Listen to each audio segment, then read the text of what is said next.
Next Newton का first experiment यहाँ पे देखते हैं हम। उन्होंने एक कागज का स्ट्रिप लिया, एक कागज का टुकड़ा लिया जिसपे 2 कलर किए, उसको पेंट कर दिया पूरा। एक रेड कलर में किया आधा पोर्शन और आधा पोर्शन ब्लू कलर में पेंट कर दिया। पूरा का पूरा ये जो एक्सपेरिमेंट है उन्होंने डार्क रूम में किया था, तो हमने थीम भी यहाँ पे डार्क रखा हुआ है। और ये पेपर स्ट्रिप अभी हमने देखने के लिए विजिबल कर दिया है, लेकिन ऐसे डायरेक्ट नहीं दिखता है। जैसे ही एक सोर्स यूज़ किया उन्होंने, एक होल छोटा सा, ये कोई सन नहीं है, सनलाइट बहुत ज़्यादा होती है, एक छोटे से होल से लाइट को हम इंसिडेंट करवाएंगे। तो उन्होंने पेपर की स्ट्रिप पे जो कि कलर्ड था 2 कलर में अलग अलग, उस पर लाइट को इंसिडेंट करवाया कुछ इस तरह से। लाइट इंसिडेंट करवाने के बाद में दूसरी तरफ से प्रिज्म लेके उसको देखने की कोशिश की। एक प्रिज्म लिया, प्रिज्म के दूसरी तरफ से इस कागज के टुकड़े को देखने की कोशिश की यहां से। तो उनको कुछ इस तरह से रेज आती हुई दिखी। ये अब यहाँ पे हम देख सकते हैं कि ये स्ट्रेट पाथ था, वो प्रिज्म से जैसे ही निकला और ये बैंड हो गया। ये वाला कलर था, ये भी बैंड हो गया, और इस कलर की बैंडिंग ज़्यादा हुई है और ये रेड कलर है, इसकी बैंडिंग कम हुई है। हालांकि दोनों कलर में बैंडिंग हुई है लेकिन कम हुई है। तो ये जब ये दोनों रेज जब आएगी तो पीछे अगर इनको इंक्रीज करेंगे तो ये यहाँ से आती हुई दिखेगी ऊपर से, ये वाली रेज भी यहाँ से आती हुई दिखेगी। एक्चुअल में ये इस डायरेक्शन से आ रही थी, ये वाली डायरेक्शन से आ रही थी, लेकिन अभी इस डायरेक्शन में जा रही है, मतलब ये इधर से कहीं पीछे से आती हुई दिखाई दे रही है। ओवरऑल इनका कंक्लूजन था कि जो ये पेपर स्ट्रिप है, ये थोड़ा सा जो रेड कलर है ये और ये ब्लू कलर, ये दोनों को जब यहाँ से ऑब्जर्व करते हैं तो ब्लू कलर थोड़ा सा ऊपर उठा हुआ दिखता है रेड कलर के कंपेयर में। हालांकि दोनों ही कलर थोड़े थोड़े ऊपर उठे हुए दिखाएंगे क्योंकि यहाँ पे लाइट बैंड हो रही है, रिफ्रैक्शन हो रहा है लाइट का, तो ये दोनों कलर ऊपर उठे हुए दिखाई देते हैं। और ये जो ब्लू कलर है ये थोड़ा ज़्यादा ऊपर उठा हुआ दिखाई देता है। इसका मतलब ये कि ब्लू कलर की बैंडिंग ज़्यादा हुई है तो ये थोड़ा ज़्यादा ऊपर उभरा हुआ दिखाई देता है। तो इस एक्सपेरिमेंट के थ्रू उन्होंने कंक्लूजन निकाला कि लाइट जैसे ही अलग अलग कलर की लाइट जैसे ही किसी मीडियम में इंसिडेंट होती है या किसी मीडियम से ट्रांसमिट होती है तो वो लाइट का कलर बैंड हो जाता है, और अलग अलग कलर अलग अलग अमाउंट में बैंड होता है। कोई कलर ज़्यादा बैंड होता है, कोई कलर कम बैंड होता है। तो ये एक एक्सपेरिमेंट उन्होंने किया था जिसका रिजल्ट उन्होंने निकाला था different colour band with different angle in the same medium. तो ये एक एक्सपेरिमेंट था। नेक्स्ट एक और एक्सपेरिमेंट उन्होंने किया प्रिज्म से। ये तो हम सब लोगों ने देखा हुआ है, व्हाइट लाइट को प्रिज्म से जब इंसिडेंट करते हैं और एक स्क्रीन पे हम लोग ऑब्जर्वेशन लेते हैं। ये व्हाइट लाइट का बीम है, तो बीम ऑफ लाइट को प्रिज्म पे इंसिडेंट करवाएंगे तो हमको क्या मिलेगा, सबको पता है 7 कलर का एक पैटर्न मिलता है। तो ये भी न्यूटन ने एक्सपेरिमेंट करके देखा था। बाद में उन्होंने डबल प्रिज्म से भी एक्सपेरिमेंट करके देखा, तो डबल प्रिज्म से वापस उनको व्हाइट लाइट भी मिलती है। तो न्यूटन के कुछ पॉइंट्स थे। उन्होंने बोला था कि लाइट जो है वो कॉर्पस्कल से मिलके बनी है। कॉर्पस्कल्स का मतलब इनका कहना था छोटे छोटे कणिकाओं से, छोटे छोटे पार्टिकल से लाइट मिलके बनी हुई है, इनका ये कहना था। जैसे एंशिएंट टाइम में हमने देखा, वहाँ पे बोला था कि पार्टिकल से मिलके बनी है, यहाँ भी ऐसा बोला गया कि न्यूटन के अकॉर्डिंग लाइट जो है छोटे छोटे पार्टिकल से मिलके बनी है, जिनको कॉर्पस्कल्स बोला। बहुत सारे एक्सपेरिमेंट किए न्यूटन ने ऑप्टिक्स पे, उसके बारे में उन्होंने बहुत सर्च करने की कोशिश की। मैकेनिकल मॉडल दिया। मैकेनिकल मॉडल मतलब जैसे ये उन्होंने बोला कि लाइट में पार्टिकल होते हैं और वो पार्टिकल मोशन करते हैं, पार्टिकल के मोशन के वजह से ही वेव का लाइट का मोशन होता है। तो ये मैकेनिकल मॉडल था, मतलब लाइट मीडियम के अंदर फ्लो करती है पार्टिकल के फॉर्म में, ये mechanical model. Extensive experiment on mirror lenses and prism, इनके ऊपर भी न्यूटन ने बहुत सारे एक्सपेरिमेंट किए। स्प्लिटिंग ऑफ व्हाइट लाइट, जो कि अभी हमने एक्सपेरिमेंट देखा था 7 कलर में स्प्लिट होने का, वो न्यूटन ने परफॉर्म किया था। और बैंडिंग वाला एक्सपेरिमेंट कि लाइट जो है डिफरेंट कलर अलग अलग मीडियम में अलग अलग अमाउंट में बैंड होता है, वो भी न्यूटन ने एक्सपेरिमेंट करके देखा था। इनका कहना था कि स्पीड लाइट जो है वो मीडियम में ज़्यादा होती है एयर की तुलना में, एयर के कंपेरिजन में। किसी भी मीडियम से लाइट अगर पास हो रही है तो उसकी स्पीड ज़्यादा होती है। इनका कहने का तर्क ये था कि मीडियम के अंदर जो पार्टिकल होते हैं वो लाइट के पार्टिकल को अपनी तरफ अट्रैक्ट करते हैं, और जब कोई चीज़ अट्रैक्ट होती है तो उसकी स्पीड बढ़ जाती है। तो न्यूटन का ऐसा मानना था कि एयर में लाइट की स्पीड कम होती है, जबकि दूसरे किसी मीडियम में, वाटर हो गया ग्लास हो गया, उसमें लाइट की स्पीड ज़्यादा होती है, जो कि आज की तारीख में हम उसको बिल्कुल पूरी तरह से फॉल्स है, क्योंकि एयर में सबसे ज़्यादा स्पीड होती है। पर उस समय तक, क्योंकि न्यूटन ने कहा था, और न्यूटन उस समय काफ़ी फेमस साइंटिस्ट थे, तो उनकी बात लोग बिल्कुल स्ट्रिक्टली फॉलो करते थे। तो उस समय लोग यही मानते थे कि लाइट की स्पीड जो है वो मीडियम में ज़्यादा होती है, क्योंकि लाइट में पार्टिकल होते हैं, वो अट्रैक्ट हो जाते हैं मीडियम के पार्टिकल से। इसके बाद में नेक्स्ट साइंटिस्ट जो थे क्रिश्चियन हाइगन, इन्होंने अपना एक्सपेरिमेंट किए। न्यूटन के उस टाइम के ही थे, उस समय पे तत्कालीन थे, न्यूटन के साथ में ही इनके भी एक्सपेरिमेंट चलते थे। इनका कुछ व्यू था वो न्यूटन से बहुत ज़्यादा डिफरेंट था। इन्होंने एक्सपेरिमेंट करके देखा, एक स्क्रीन लिया, इन्होंने भी डार्क रूम के अंदर ही एक्सपेरिमेंट किया। एक छोटा सा यहाँ पे हमने सोर्स लिया हुआ है, एक होल समझ सकते हैं, पूरा का पूरा रूम डार्क है और छोटा सा एक होल है जहाँ से लाइट को हम इसमें इंसिडेंट करवाएंगे किसी भी ऑब्जेक्ट पे। जब होल से लाइट स्क्रीन के ऊपर हमने इंसिडेंट करवाया तो यहाँ पे कुछ इस तरह से एक स्पॉट उनको दिखा, ठीक है। उन्होंने एक और सोर्स लिया, इस सोर्स से उन्होंने लाइट को इंसिडेंट करवाया तो यहाँ पे उनको एक दूसरा स्पॉट दिखा, है ना। लेकिन इस सेकंड वाले स्पॉट की वजह से, या इस सेकंड वाली लाइट रे या लाइट बीम की वजह से, इस फर्स्ट वाले स्पॉट में कोई भी चेंजेस उनको नहीं दिखा।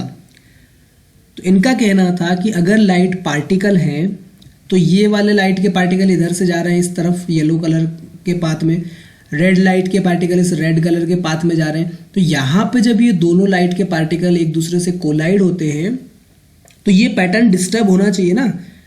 जब ये सोर्स नहीं था, रेड वाला सोर्स नहीं था, तब तो ये पैटर्न बिल्कुल अच्छा सा बन रहा था, बिल्कुल फ्लो पैटर्न बन रहा था। लेकिन जब कोई दूसरा लाइट का पार्टिकल इस लाइट से इंसिडेंट हो रहा है यहाँ पे, तो फिर इस पैटर्न में कुछ चेंजेस आना चाहिए, लेकिन ऐसा नहीं हुआ। ये पैटर्न जैसा था वैसा ही दिखा, बिल्कुल उसी तरह से, उसी इंटेंसिटी का उनको मिला। तो यहाँ से उन्होंने कंक्लूजन निकाला कि लाइट जो है उसमें पार्टिकल नहीं हो सकते। अगर पार्टिकल होते तो यहाँ पे कोलाइड हो जाते। तो उन्होंने बोला लाइट पार्टिकल नहीं है, लाइट वेव है। आगे उसके बारे में हम डिस्कशन करेंगे। वेव थ्योरी जो है वो क्रिश्चियन हाइगन ने यहाँ से स्टार्ट किया इस एक्सपेरिमेंट से। इनका कहना था light cross each other without deflecting, light एक दूसरे को क्रॉस करते हुए जाती है बिना किसी डिफ्लेक्शन के, और ये पार्टिकल का नेचर नहीं है। पार्टिकल तो कोलाइड हो जाते हैं, हाँ वेव का नेचर हो सकता है, वेव एक दूसरे को क्रॉस करते हुए जा सकती है। तो उन्होंने बोला कि लाइट वेव है। इनके कुछ पॉइंट थे क्रिश्चियन हाइगन के। इन्होंने लाइट को वेव कंसिडर किया था, स्ट्रांगली इन्होंने वेव कंसिडर किया था, पार्टिकल थ्योरी को पूरी तरह से नकार दिया था। फिर है क्रॉस करते हुए जाती है लाइट एक दूसरे को।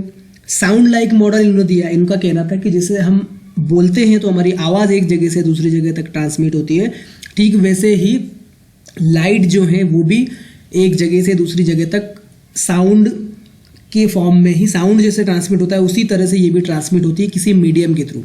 इनका मानना था, इन्होंने एक इमेजिनरी मीडियम कंसिडर किया था, ईथर। इनका मानना था कि हर जगह एक तरह का पदार्थ, एक तरह का मटेरियल है ईथर, और उस ईथर मीडियम में से लाइट ट्रेवल करके हर जगह पहुंचती है, ऐसा इनका मानना था। हालांकि पूरी तरह से काल्पनिक था, हाइपोथेटिकल कॉन्सेप्ट था। आज ईथर की जो परिकल्पना थी, ईथर की जो थीसिस है, उसको पूरी तरह से हमने कैंसिल आउट कर दिया। ये हम ऐसा कोई मटेरियल, ईथर नाम का कोई मटेरियल पूरी जगह अवेलेबल नहीं है। और उस टाइम पे इनका ऐसा मानना था कि लाइट ईथर से होके प्रोपागेट करती है। कॉन्सेप्ट दिया इन्होंने वेव फ्रंट का, कि वेव में से फिर वेव फ्रंट निकलते हैं और लाइट आगे बढ़ती जाती है। और इनका मानना था कि स्पीड ऑफ लाइट है वो एयर में ज़्यादा होती है, जो कि आज की तारीख में भी ट्रू है। न्यूटन ने कहा था कि स्पीड ऑफ लाइट एयर में कम होती है और मीडियम में ज़्यादा होती है, दूसरे किसी मीडियम में। लेकिन क्रिश्चियन हाइगन ने कहा कि स्पीड जो लाइट की है वो एयर में ज़्यादा होती है, क्योंकि उन्होंने वेव कंसिडर किया था, और वेव जो है वो एयर में बिल्कुल फ्री मूव करती है। तो इनका ये मॉडल था। तो न्यूटन और इन दोनों में काफ़ी इनके जो फैक्ट थे उनके बीच में काफ़ी कुछ डिफरेंट था उस टाइम पे। इसके बाद में आया साइंटिस्ट ग्रिमाल्डी, फ्रांसिस्को मैरिया ग्रिमाल्डी। तो ग्रिमाल्डी ने एक्सपेरिमेंट किया। ग्रिमाल्डी ने एक स्क्रीन लिया और एक सोर्स, वही इस सोर्स में यहाँ पे हम कंसिडर कर रहे हैं एक होल है, छोटा सा होल से लाइट निकल के आ रही है, उस स्क्रीन पर जा रही है। तो यहाँ पे एक स्पॉट बना, ठीक है। ये एक्सपेरिमेंट करके उन्होंने देखा सिंगल सोर्स ऑफ लाइट से। फिर उन्होंने देखा एक रॉड लिया बिल्कुल पतला, जिसका ऊपर वाला जो कॉर्नर है वो बिल्कुल शार्प है, ये वाला कॉर्नर बिल्कुल शार्प है ना, तीखा किनारा है ऊपर का, तीक्ष्ण शार्प। अब इसको अगर लाइट के बीच में यहाँ पे रखा हमने, तो होना क्या चाहिए, नॉर्मली अगर लाइट के बीच में कोई ऑब्जेक्ट रखते हैं तो फिर इधर पीछे जो बन रहा है वो पैटर्न नहीं बन पाता, यहाँ पे शेडो बनता है। जो भी ऑब्जेक्ट बीच में आ जाता है उस ऑब्जेक्ट का शेडो यहाँ पे बन जाता है। पर अगर हम इसके कॉर्नर को टच करवाएंगे लाइट से, तो उन्होंने देखा कि कॉर्नर पे जैसे लाइट टच होती है वो अलग अलग डायरेक्शन में बिखरती हुई चली जाती है, स्प्लिट हो जाती है ना। इस फिनोमिना को उन्होंने ऑब्जर्व किया कि एक्चुअल में यहाँ पे इस रीजन में शेडो होना चाहिए, यहाँ पे लाइट नहीं होना चाहिए, क्योंकि यहाँ तो ये रॉड आ गया, मान लो इधर से सोर्स से वो लाइट निकल के आता भी तो यहाँ पे आता तो ये ओपेक ऑब्जेक्ट है, रॉड के पीछे रॉड का शेडो दिखना चाहिए था, लेकिन यहाँ भी लाइट दिखता है। इसके कॉर्नर पे लाइट का बीम जैसे इंसिडेंट किया, एक शार्प कॉर्नर पे अगर हम इंसिडेंट करवाते हैं तो वो फिर स्प्लिट होते हुए ऐसे बिखरते हुए पूरी स्क्रीन पे जाता है। और यहाँ पे पूरी की पूरी स्क्रीन पे इस एक स्पॉट की जगह यहाँ पे बहुत सारे स्पॉट ऊपर की तरफ भी और नीचे की तरफ भी ब्राइट डार्क स्पॉट उनको दिखाई दिए। तो ऐसा बोल सकते हैं आज की तारीख में इस फिनोमिना को हम डिफ्रैक्शन बोलते हैं, लेकिन उस समय तक इनको ऐसा पता नहीं था। बाकी उन्होंने करके देखा कि हाँ ऐसा ऐसा हो रहा है, लाइट का ये बिहेवियर भी होता है। आज हमने उसको अलग नाम दे दिया, डिफ्रैक्शन ऑफ लाइट। तो ग्रिमाल्डी ने सबसे पहले डिफ्रैक्शन का एक्सपेरिमेंट किया था। हालांकि थॉमस यंग ने ठीक से मेजरमेंट करके और डिफ्रैक्शन के एक्सपेरिमेंट किए हैं। तो यंग के एक्सपेरिमेंट हम लोग क्लास 12th में पढ़ते हैं, लेकिन यंग से लगभग 200 साल पहले ग्रिमाल्डी ने ये ऐसा करके देखा था। हालांकि नाम नहीं दे पाए थे वो, लेकिन उन्होंने एक्सपेरिमेंट कर लिया था। तो ये एक्सपेरिमेंट लाइट का बहुत अच्छा खूबसूरत सा बिहेवियर है, शेडो की जगह अलग अलग तरह के पैटर्न बनाना, जिसको डिफ्रैक्शन बोलते हैं।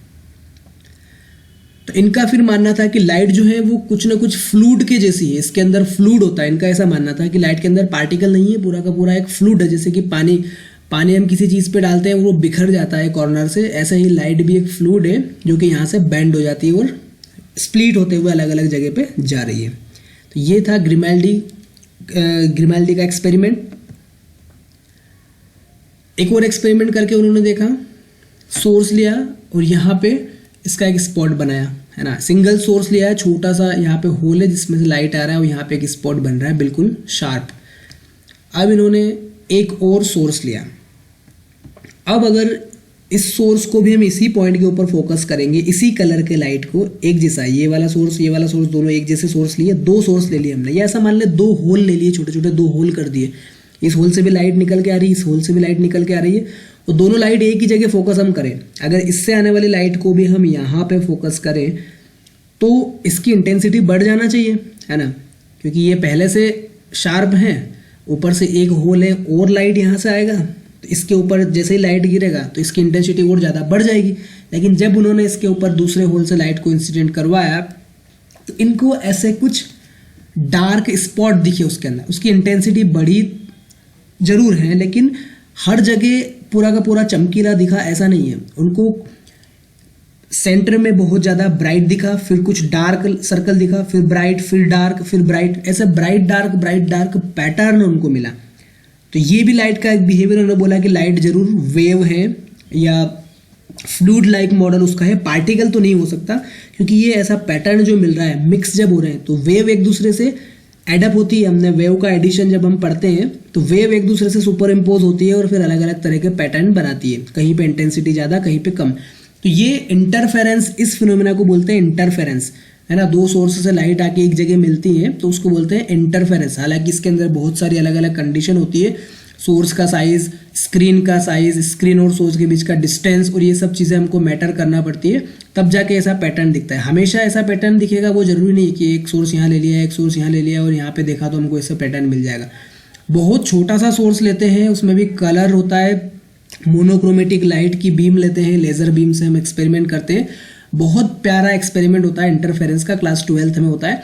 पर हमें सिर्फ इतना समझना है कि हाँ लाइट का ये बिहेवियर भी होता है कि दो अलग अलग सोर्स से लाइट आ रही है, उसका मतलब ये नहीं कि वहाँ पे इंटेंसिटी बहुत ज़्यादा हो जाएगी, है ना, वहाँ पे डार्क सर्कल भी बन सकते हैं। तो ये ग्रिमाल्डी का बहुत बढ़िया एक्सपेरिमेंट था। दो एक्सपेरिमेंट उन्होंने किए, एक डिफ्रैक्शन का भी किया और ये वाला इंटरफेरेंस का किया। उस समय तक ये इंटरफेरेंस और डिफ्रैक्शन ये नाम नहीं थे, बस उनको ये पता था कि हाँ ऐसा ऐसा लाइट का बिहेवियर होता है।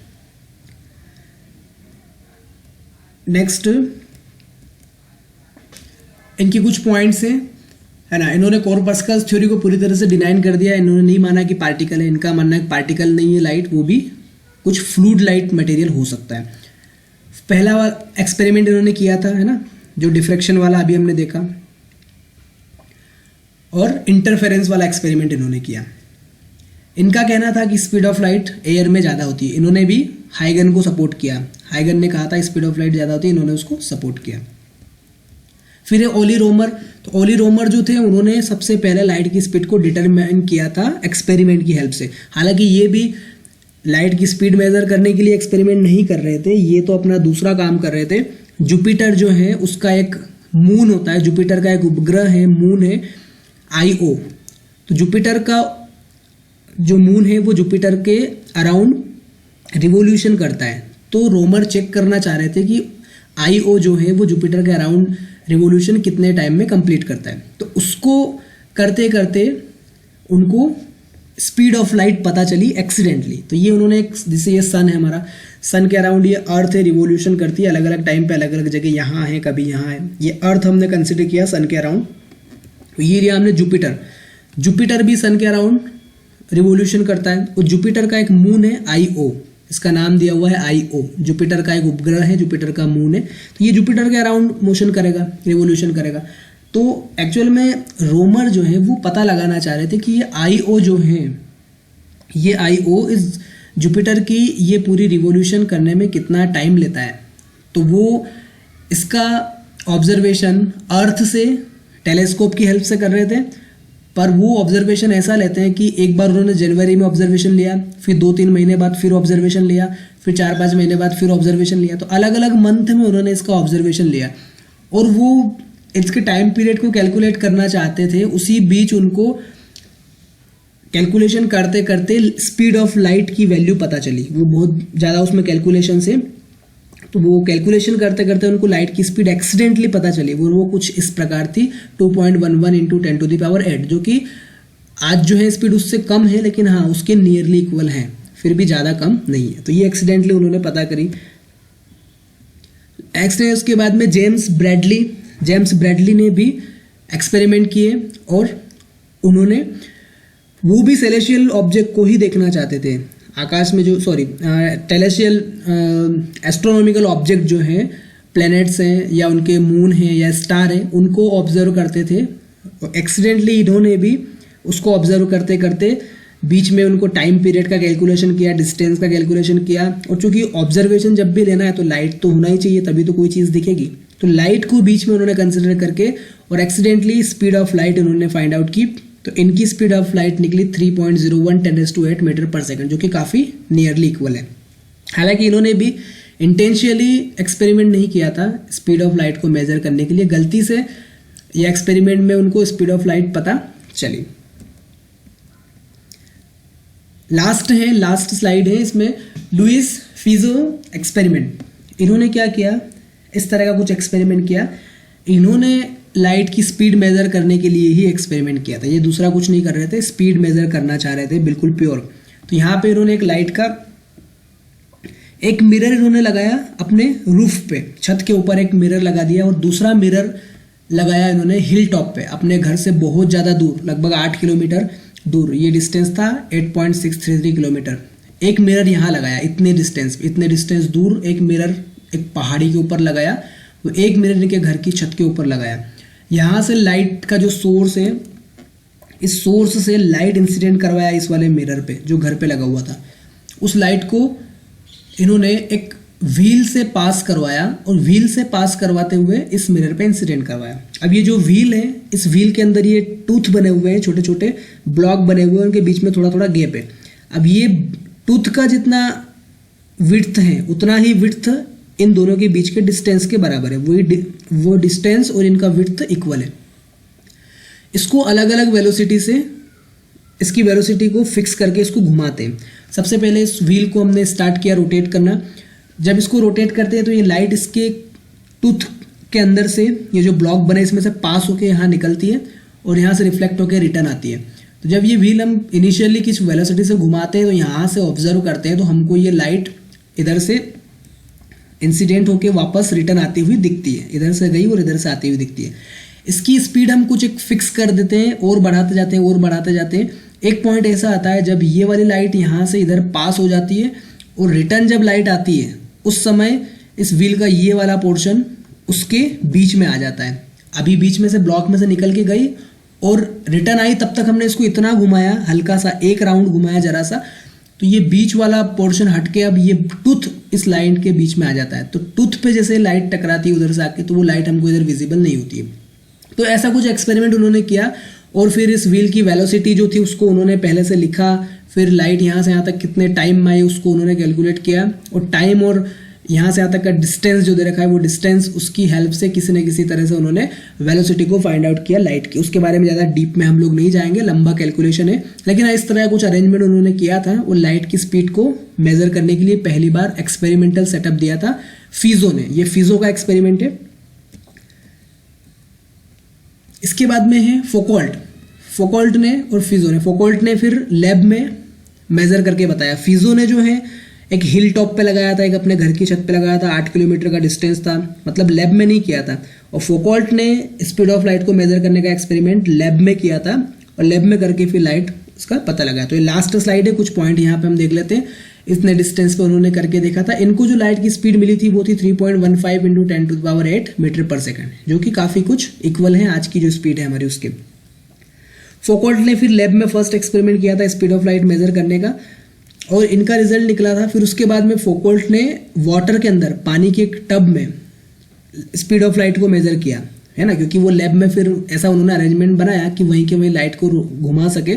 तो वाटर के अंदर भी उन्होंने किया, तो 3.3/4 निकला है उसका स्पीड एयर से, मतलब कि वाटर में स्पीड कम था एयर की तुलना में, जो कि बाकी के साइंटिस्ट बता रहे थे न्यूटन के अलावा। न्यूटन ने बोला था कि एयर में कम होती है, बाकी सब ने बोला था कि एयर में स्पीड ज़्यादा होती है। और लास्ट में जाके इन्होंने सबने एक्सेप्ट कर लिया, सबके पास यही रिजल्ट निकल के आया कि लाइट जो है वो वेव है। सबने मान लिया कि लाइट वेव है। जो डिबेट था कि लाइट वेव है या पार्टिकल है, वो यहाँ पे सेटल हो गया कि चलो मान लेते हैं कि लाइट वेव है, सब लोग बोल रहे हैं। तो 1900 तक तो ये चलता रहा, 1850 से लेके 1900 तक ये चीज़ें चलती रही, 50 साल लगभग कि हाँ बढ़िया, कोई दिक्कत नहीं, लाइट वेव है।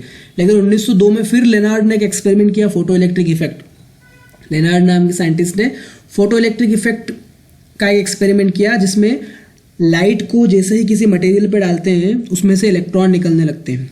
तो फिर उन्होंने देखा कि ये तो वेव से पॉसिबल ही नहीं है, ये बिहेवियर तो पार्टिकल का है। पार्टिकल किसी पार्टिकल से कोलाइड होता है और दूसरे पार्टिकल को मूव करता है, मोशन में लेके आता है। तो यहाँ से फिर से लाइट का पार्टिकल नेचर स्टार्ट हो गया। तो अभी भी चल रहा है, लाइट को कहीं जगह हम वेव कंसिडर करके चलते हैं, लाइट को कहीं पे हम पार्टिकल कंसिडर करते हैं। तो उसको बोलते हैं ड्यूअल नेचर ऑफ लाइट। वो हम इस चैप्टर में डिस्कस करेंगे। तो ये कुछ एक्सपेरिमेंट थे, कुछ इन्फॉर्मेशन थी, आपके एग्जाम के पर्पस से नहीं है, इनको याद नहीं करना है, बस ये एक बेसिक इन्फॉर्मेशन था जिनको हमको समझना था कि क्या क्या एक्सपेरिमेंट हुए, ताकि लाइट के बारे में आगे जब हम पढ़ना स्टार्ट करें तो थोड़ा सा हमारा इंटरेस्ट डेवलप हो। Thank you very much. तब तक के लिए आप पढ़ाई करते रहिए। नेक्स्ट वीडियो में हम मिलेंगे क्लास 10th का ही चैप्टर लाइट का फर्स्ट वीडियो लेके, सिलेबस के अकॉर्डिंग, एग्जाम के पॉइंट ऑफ व्यू से। तब तक हैप्पी लर्निंग, पढ़ते रहिए। Thank you very much.